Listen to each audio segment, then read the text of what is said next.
Hello, and welcome back to the channel. And today you join me with these two bargain barges, and I'm going to run through the comparison between 2008 luxury with the mid-2010s. So stay tuned for this video. You join me inside the Volkswagen Phaeton, and today we're here with the owner Liam. Hello. And he's going to run through some of the things in the car that he likes, and we're just going to compare kind of luxury cars over the kind of 2 decades from mid-2000s through the mid-2010s. So we're starting off in mid-2008. 2008. So this is your 3.0 TDI 4Motion Phaeton. Yep. So it tells a little bit about the car. Well, got the car last year. Loved every single minute of it. Things I love about this car is it's basically a Bentley for cheap money. You've got basically all the dashboards and that inside this car is basically all Bentley. Underneath, it's all kind of basic Bentley running gear. You've got the air suspension, the 4Motion system, which is the same as in the Continental GT and the Flying Spur. Basically, this was designed by Ferdinand Piëch, who also designed the Bugatti Veyron at the same time. This was basically his swan song. Basically, he designed this car just basically for him in his retirement. Just love everything about the car, all the over-engineering. Basically, everything's just... They didn't go for just that will do, everything's all, well, let's make it the best it can be. Everything in it, you've got, well, they would have television, but the television doesn't work anymore. Okay. In it. So what's your top gadget you use in the car? Well, favourite thing in this car is the fact that normally you're driving along normally, the air vents are covered. Then when you turn the aircon on, all the vents open up. And it's just basically everything's over engineered. Okay. It's like, why would you need to have the vents that open? But it does. I just love everything about it. It's just a fantastic car to drive. It just basically feels like you're driving a Bentley, where the Diva's got a big diesel engine up the front, but it's the same engine as used in the Q7. It's the Audi Group by the V6 TDI. Yeah. And is that roughly horsepower wise? This one's got 221 brake horsepower. Okay. Which is enough. It's for wafting down the motorway. Is enough. Motorway speeds is definitely enough. And speaking of motorway, what kind of running costs are we getting this? What MPG and MPG on the motorway, if you're doing a long run, you can get it up to about 38, 40. But right. Normal day to day, like where I stay up hills and things like that, I'm getting around about 28 to 32. Okay. But for a big 3 litre diesel, you're not expecting So fantastic. much. And the air suspension. Air suspension. I'm sure it's yep. air suspension, adaptable shock absorbers. Same as you've seen Bentley goes from comfort to sport. I've always just got it in mid for a variation of both. We've also got the height adjustable suspension as well, so it's quite good, especially when you've got winter roads and it's starting a bit flooded. Just lift the car up. Only goes up a couple of inches, but it's good. And then you've got the heated seats. This one's only got heated seats. The later models did have heated and cooled seats. This one's just got heated. Right. 6 different levels of heating. Basically put it on 6 and your backside's cooked within a couple of minutes. And obviously being a large car, how do you find that? Or driving around town, it's your first barge, isn't it? This is my first barge. This is the biggest car I've ever owned. It's just, I enjoy driving it around town. You do get a lot of looks from people because it is quite a rare car. Yeah, and people who know it's not a Passat. When you get the car enthusiasts like yourselves, they know exactly what it is, and it's fantastic. It's a big car. But down the motorway, it's brilliant. And you know the story when it originally came, didn't you? Like, yeah. This original car. Yep. I've read up about it. It's obviously this was Ferdinand Piëch's, as I said, his swan song. Yeah. The parameters they gave the engineers for it were, as quite a few of the engineers said, were impossible. One of them was the car with the larger engine that it came with originally was the same as it's in the Bentley Continental GT, the W12, just without the turbochargers. And one of the things they said was the car must be able to drive at 186 miles an hour all day long down a motorway with the bonnet staying perfectly flat, and the air conditioning inside must stay at a steady 22 degrees for 24 hours solid. And I'm going to ask reliability. I'm sure some people are going to be curious about that. So in your ownership with regards to the Phaeton, because this is a depreciated bargain, I think they were probably 60 odd grand for the diesel back in the day. Yeah.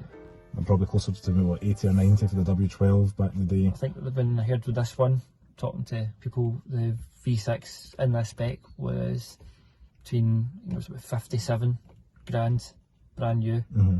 And obviously I got this last year for a tenth of that. Yeah. Reliability, if few wee teething issues which you would get with a car that's now over 10 years old.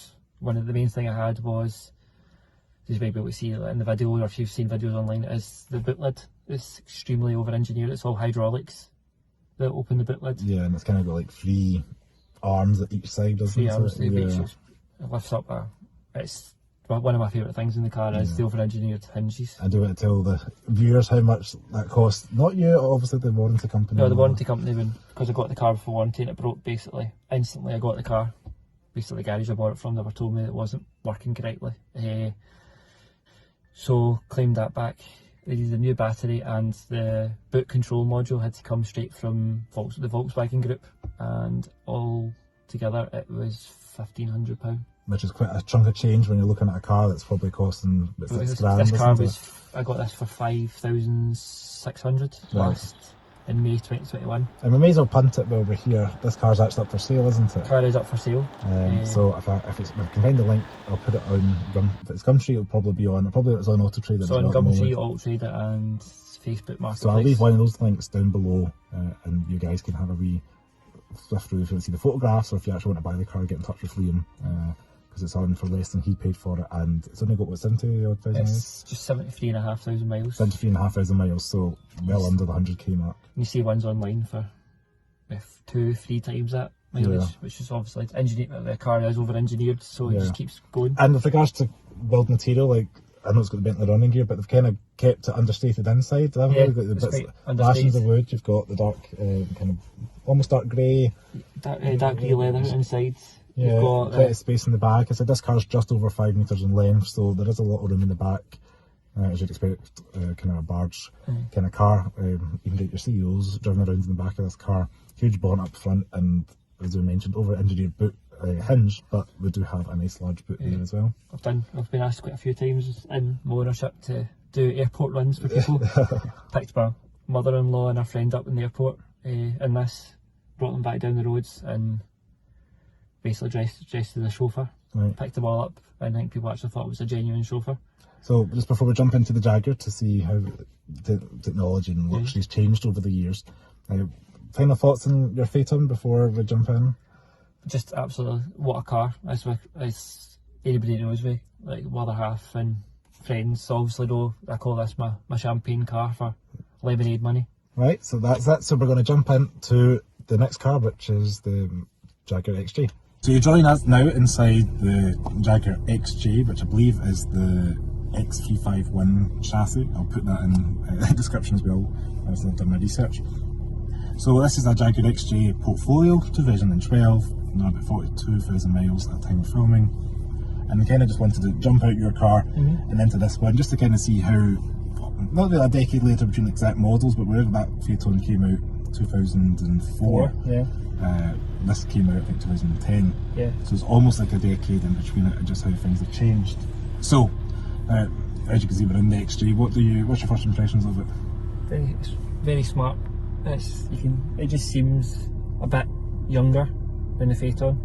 Obviously, you've got a different. Obviously, in the Phaeton, it's automatic proper lever for changing the gear. This is obviously a dial. And that's a 6-speed, isn't it? That's a 6-speed. So this has been a pre-facelift, is also 6-speed. This is where you got the rotary knob that was in the Range Rover as well. I think the Jaguar XF, it kind of rises up. You've got the vents that rise up, Jaguar's got the knob that rises up. The vents in this are kind of, I wouldn't say almost turbine airplane style, the way they rotate around, circular, and the kind of plastic. You've got the same kind of analog clock that seems to be a luxury car thing. If it's a Lexus, if it's your Phaeton's got an analog clock, the Jaguar's got it. Neat touch. A little bit more modern, we've got the digital dash. This one, the Portfolio, you do have the leather dash on top of the door, Alcantara headlining, sunroof as well, which it all down to specs. We're not going to focus on too much on that, but there is some modern gadgets that you do appreciate, like if you click down here and you can get a massage, which I know some people enjoy that, and I've seen videos of people with the 6-litre Phaeton enjoying a massage. So I think it was quite an expensive option on the VW Phaetons. Was the massaging seats. I do like this. I do like. It's definitely a lot more modern than the Phaeton. Like obviously the digital dashboard. It's not get the fancy vents like the Phaeton, which is one of the was one of the selling points. This doesn't have adjustable right height either. Your car's got a very comfortable suspension, even on low profile tyres. Being a Portfolio trim, it does have quite low profile tyres as well. You can get a luxury trim one which is like 19-inch wheels or something with more of a sidewall. Both cars conveniently are a 3-litre diesel, Volkswagen Group engine. This engine is actually part of, I think, the 2.7 that was shared with Land Rover and actually the Peugeot Group back in the late 2000s, and then they rolled it out to the 3-litre and it's got a turbocharger as well. 0 to 60 in this is in, I think, the high 6-second range from when I've looked. That's 8.8 seconds. 8.8, so that's kind of maybe a wee bit of the change. Weight is a big factor. This is aluminium, versus I think that's mostly steel, isn't it? Yeah, it's quite. Yeah, so this is about 1800 or just over 1800 kilos. Obviously, that's got a 4-wheel drive system. I think that's just, I think it's 2025 kilos, which obviously I think probably extra 200 kilos would be. In fact, it's a 4-wheel drive system. And with regards to length, I think there's like 100mm or just under 100mm in it. The Jaguar's actually a little bit longer. We're both in short wheelbase ranges today. You can get higher powered engine models and long wheelbase models if you're going to be chauffeuring people around. This car's got a touchscreen. Your car's kind of got a button that looks like a touchscreen, but you've got the buttons down the side. All got climate control. Again, depending on the spec, you can get TVs in that. You can get TVs. This one's got the TV. Massaging seats, heated and cooled seats, as we mentioned. But gadget, pretty much similar. A Jaguar thing or a Ford thing is the heated windscreen. I like that. I think on a nice frosty day. That's got, it's not like actual heated, but it has got even the demist on that, because the Phaeton comes with a dehumidifier. When you turn that on in like absolutely cold Scottish winter days, especially start work at 2 o'clock in the morning, go into that, start it up, and literally as soon as I put the blower on for the windscreen, 5 seconds and it's gone. So it's quite good. And I'm comparing them like for like as well. I vaguely remember you saying about the rear windscreen in the Phaeton, you don't actually see the lines, do you? The elements are extremely thin. You don't see them at all. Whereas in this, it's kind of traditional with your kind of bar lights, your bar heater elements in the car. There is some nice details in this Jaguar as well. You've got the kind of embossed or debossed, Jaguar emblem on the headrests and piping. Pretty neat. On the motorway as well, you're going to expect about 40 miles to a gallon. Even with both 3 litres, you're still not going to get over 50. I think 43 is probably the best I've seen, averaging about 35, and you were averaging about 28, is that right? 28 to 32. One thing though, I don't know about this Jag, but the Phaeton, because it's a 4-wheel drive, because it is 4-wheel drive, I'm guessing it's a rear-wheel drive. Yeah, it's all rear-wheel drive, well, this particular model is rear-wheel drive.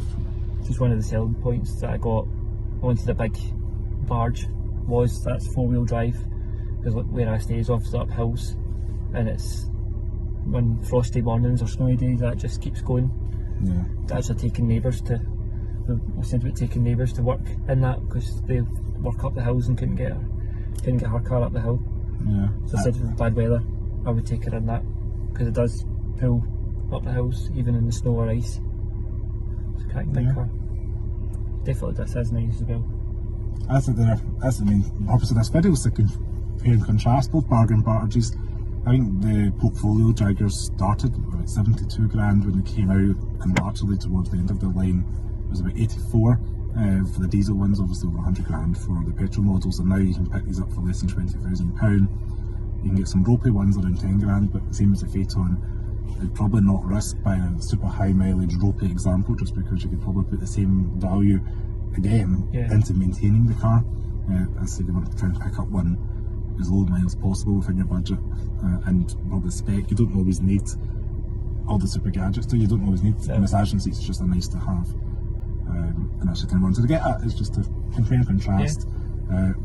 Two very different ways of coming at luxury. One's got almost Bentley running gear, Audi running gears, or engine transmission rings Audi, the rest of it's pretty much Bentley. For the price of a very depreciated Volkswagen, which can probably get a Golf these days with the way the market is. An 08 Golf, I could imagine, would probably cost about 3.5–4 grand, and you could get the flagship from back in the day. So I was looking at that, or as you said, obviously probably the same engine that's in this, the 2.73 litre Jaguar unit. I was looking at the Citroen C6, which is another rare car. Yeah, which is probably a whole other kettle of reliability as well, but it's got the cool concave rear window, which is another barge, which maybe we'll get in the channel one day, but I think these two are... I'm not buying that. These two are risky enough from Volkswagen and Jaguar, quite mainstream brands, but yeah. But overall, I said, we've only had this Jaguar about 3 weeks now. You've had that about 9 months, 10 months? Yeah, nearly a year now. Nearly a year. So you've got a bit more ownership experience with your barge, with regards to this barge. Just getting settled in with it, and just kind of wanted to show you guys what they're like. So my main thing is I like the glove box, touch the button, and not everybody would know it's there.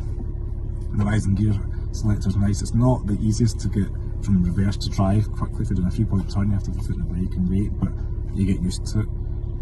Sound system's good, and that's probably the main thing, instead of getting used to the size. It's the first car I've really driven regularly that is over 5 metres in length, and yeah, that's pretty much that. And I picked that up near London, drove it all the way back up here, and I've just wafted all the way up the road, which is one of the things I liked about it. It's just going to work, coming back from work, taking it anywhere, just wafts down the motorway quite happily. Yeah. I think it was one of the things about that, it just ate up the miles on the autobahns in Germany. Yeah. So if you had to round up this video, what's your one thought of this car to leave the viewers with? The Jaguar, it's a nice big car. I love the wood, I like how the whole cockpit wraps around you. Yeah, that is a neat touch. I hope you can pick it up on camera. You'll see you've got Jaguar right on the front, so you're always kind of reminded. The way Mercedes used to have the point to start at the front, you've no looping lever at the front of this car, so just remind you of driving a Jaguar. I do like that myself. Yeah, I just want to say thank you very much, guys, for watching this video and comparing the Phaeton to the XJ. Both are great luxury barges. As I said, you can pick up the Ames Phaeton for under £6,000 if you're looking to buy it. This car, we just picked up, and it's under 20 grand, so depending on your budget, there's a barge out there for you. Hopefully we'll give you some more maintenance videos as this car ownership progresses. If you like this video, please give me a thumbs up, comment below what would you pick up. If you like the Phaeton or the XJ, or are you going to be more left field and going for something like the Citroen C6? I'd love to hear your thoughts. As always, stay safe. Check me out on Facebook, Twitter and Instagram at Cars of Glasgow. And Liam, you've picked up a new Abarth. Yep. So your Instagram handle for that is Gecko Abarth. Gecko Abarth. So and the Phaeton's got Baroness Phaeton. Baroness Phaeton for the Phaeton if you want to follow them on Instagram. Nothing for the XJ at the moment, it'll just be the regular Cars of Glasgow, but make sure you check us out on socials as well. Ciao.